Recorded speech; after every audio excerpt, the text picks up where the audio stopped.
Hello friends, welcome back to my channel. তো বন্ধুরা, দেব শুভশ্রী ফিরে এসে যেন আলাদাই একটা ম্যাজিক ক্রিয়েট করে দিয়েছে। আপনারা সকলেই জানেন যে ধূমকেতু টিজার গতকালকে মুক্তি পেয়েছে এবং এই টিজারটা মাত্র 24 ঘন্টার মধ্যে 4.6 মিলিয়ন ভিউজ এনে দিয়েছে, যেটা প্রথমবার দেবদার কোনো সিনেমার ক্ষেত্রে আমি দেখেছি। মানে এর আগে দেবদার কোনো সিনেমার ট্রেলার বা টিজার এরকম প্রভাব বা এরকম রিয়াকশন আমি দেখিনি। মানে প্রথমবার, সেটা আগেও বললাম যে খুবই কম সময়ের মধ্যে নাম্বার ওয়ান ট্রেন্ডিং এ চলে গেছে। মানে শুধুমাত্র বলতে পারো যে এই জুটিটার জন্যই সম্ভব হয়েছে, দেব শুভশ্রীর জন্য সম্ভব হয়েছে।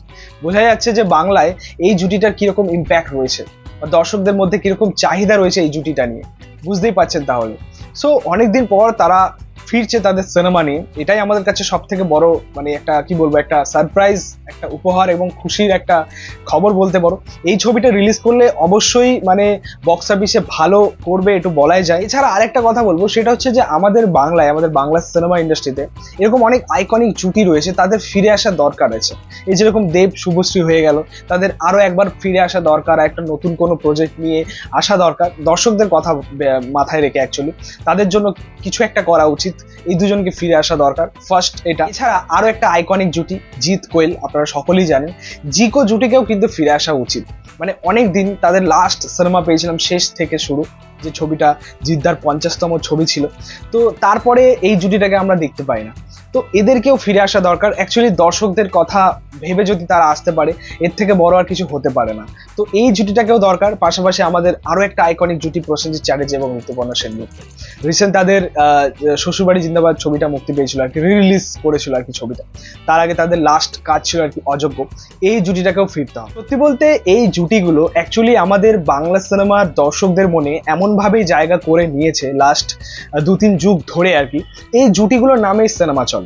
আপনারা সেটা জিৎ কোয়েল বলুন বা প্রসেনজিৎ চ্যাটার্জি, ঋতুপর্ণা সেনগুপ্ত বলুন বা দেব শুভশ্রী বলুন, মানে এমন ভাবেই তারা তাদের মনে জায়গা করতে পেরেছে। সো এই আইকনিক জুটিগুলো ফিরে আসার দরকার আছে ইন্ডাস্ট্রির সাথে এবং বাংলা সিনেমার অডিয়েন্সদের সাথে। দেখো, আমার যেটা মনে হয় যে আমাদের ইন্ডাস্ট্রিতে এরকম জুটি, এরকম আইকনিক জুটি দ্বিতীয়বার তৈরি হওয়ার চাপ রয়েছে। অ্যাকচুয়ালি হবে না বলতে পারো, কারণ যেরকম পরিস্থিতি আমরা দেখতে পাচ্ছি আমাদের ইন্ডাস্ট্রি, বা যেরকম সিচুয়েশন আমরা দেখতে পাচ্ছি, নতুন কোনো নায়িকা আসছে না, নতুন কোনো হিরো আসছে না, নতুন কোনো জুটি ইন্ট্রোডিউস হচ্ছে না। সো আলটিমেটলি হবেটা কি দাম। এছাড়া আমরা অনেকেই আছি এরকম যারা আমাদের ইন্ডাস্ট্রির সঙ্গে অনেক বহু দিন ধরেই জানা বা বহু বছর ধরেই দেখে আসছে। আমরা দেখে আসছি যে অনেক জুটি এসছে, অনেকেই কাজ করেছে, বাট নিজেদেরকে সেই আইকনিক জুটি হিসেবে প্রতিষ্ঠিত করতে পারিনি। যেমনটা উত্তম কুমার সুচিত্রা সেন করে গেছেন, বা ঋতুপর্ণা সেনগুপ্ত বা প্রসেনজিৎ চ্যাটার্জি করে গেছেন, জিকো করে গেছেন, বা দেব শুভশ্রী করে গেছেন। মানে এরকম আইকনিক জুটি হয়তো আমরা দ্বিতীয়বার আর দেখতে পাবো না। সো যাই হোক, দেব শুভশ্রীকে যে আমরা এতদিন পাচ্ছি, এটা এতদিন পর পাচ্ছি, এটাই আমাদের কাছে অনেক।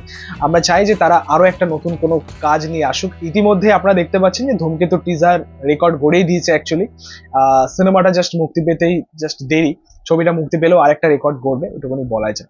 তো যাই হোক, এই ছিল বলার। তোমাদের মতামত, রিয়াকশন অবশ্যই কমেন্টে জানিও। ভিডিওটা ভালো লাগলে অবশ্যই লাইক করে শেয়ার করে দিই, পাশে থেকে সাপোর্ট করো, চ্যানেলটাকে অবশ্যই সাবস্ক্রাইব করেছো, পাশে থাকা বেল আইকন প্রেস করে দিই পরবর্তী ভিডিওগুলো আপলোড করছি। Thank you, tata.